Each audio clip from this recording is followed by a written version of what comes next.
राष्ट्रपिता महात्मा गांधी हमारे मुल्क में, उसी तरह से यहाँ के आवाम जिन्ना साहब को मानते हैं।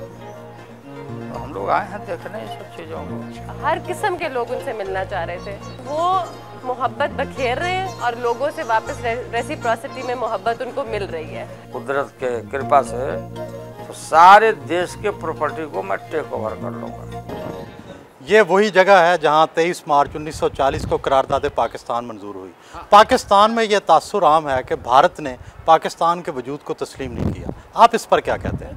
तो लड़ाई झगड़े बंद करके अब ये सब चीज़ें, अब तो जो हुई है बात, इसको देखना हम लोग को। तो हम लोग आए देखे उसको, पुरानी बातों को तो दफन नहीं करना होगा।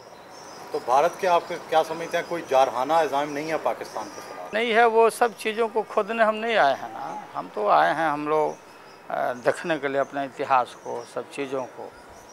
और ये बड़ा भारी यहाँ के लिए ऐतिहासिक जगह ये बन गया है, तीर्थ स्थल बन गया है। जिन्ना साहब जो राष्ट्रपिता महात्मा गांधी हमारे मुल्क में, उसी तरह से यहाँ के आवाम जिन्ना साहब को मानते हैं। तो हम लोग आए हैं देखने इस सब चीज़ों को। अमन और शांति हो, चैन हो, मोहब्बत का पैगाम लेके हम लोग घूम रहे हैं।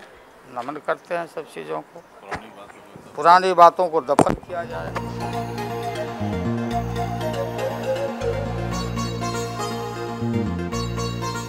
वापस होटल पहुंचे।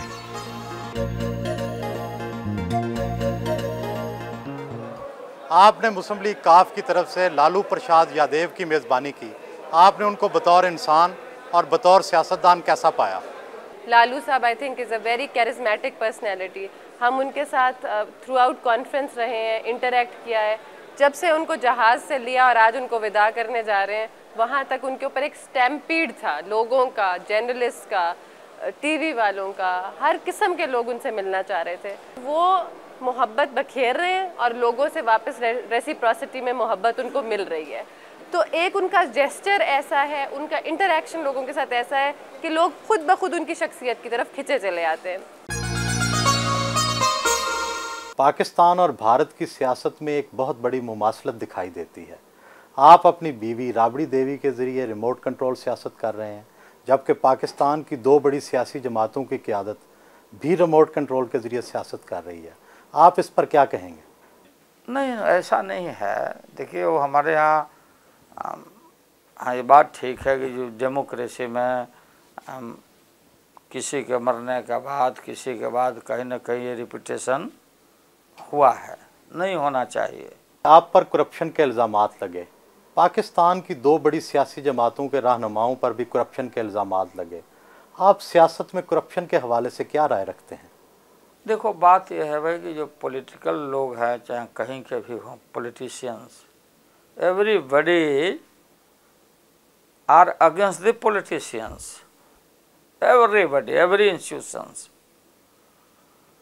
और मैं जो देखता हूँ कि कोई ऐसा रेयर लोग ऐसे होंगे जिनको कोई पदों की अपॉर्चुनिटी नहीं मिली हो। The corruption, this greediness, dishonesty,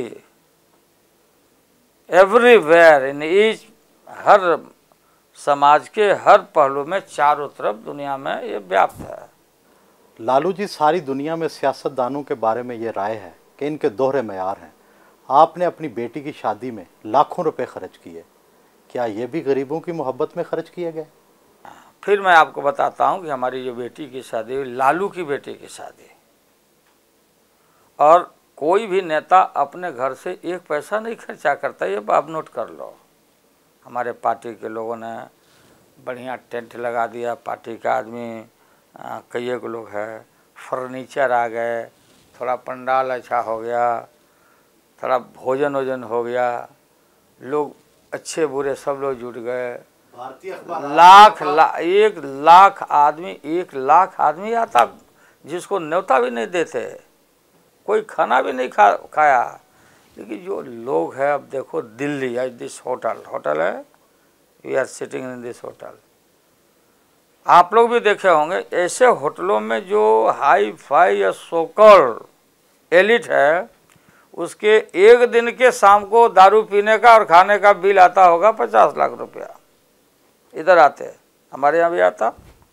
क्या आप सोशलिज्म के हामी हैं? पूरी गवर्नमेंट अगर हमारा ताकत चले, हमारा पावर मिले कुदरत के कृपा से, तो सारे देश के प्रॉपर्टी को मैं टेक ओवर कर लूँगा और टेक ओवर करके रीडिस्ट्रीब्यूशन मैं करूँगा। अब रीडिस्ट्रीब्यूशन एंड नेक्स्ट कम्स कि लैंड टू द टीलर्स।